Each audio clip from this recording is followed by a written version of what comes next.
Formal na ginabrihan han DepEd Borongan City Division ang palarong panglungsod 2026.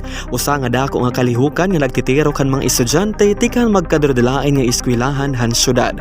Ang city meeting ginbuhat pa ilarom han temang isang puso, isang laban, isang tagumpay sa larong sports. Gintikangan kakulop Enero 13 ngan madalagan tubtubyan nga Biyernes Enero 16. Opisyal na ginabrihan ang palarong panlungsod pinagin Marisyo nga parada kakulop. Ang nasabi nga parada ay nagtampos sa Eastern Samar National Comprehensive High School nga amo ang napili nga contest venue. Nagmarsya ang mga estudyante tikan magkadrodelain nga eskwelahan nga nagpakita ng spirito han sportsmanship pagkaurusa han kompetisyon.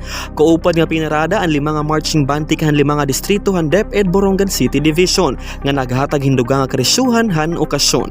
Didan opening program naghatagin mensahen pagsuporta hi acting Borongan City Mayor Emmanuel T. Chusongco.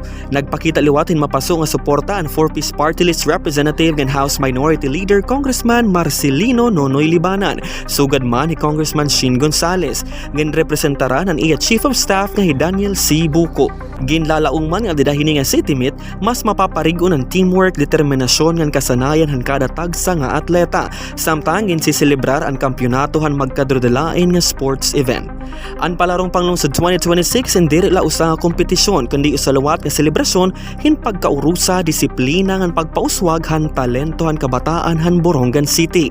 Ang mga magdadaog ka palarong panlungsod in marepresentar han Borongan City Division ha Eastern Visayas Regional Athletic Association kun IVRAA 2026. Tikang dari Syudad han Borongan, Julius Gilbert Malien, Eastern Samar News Service.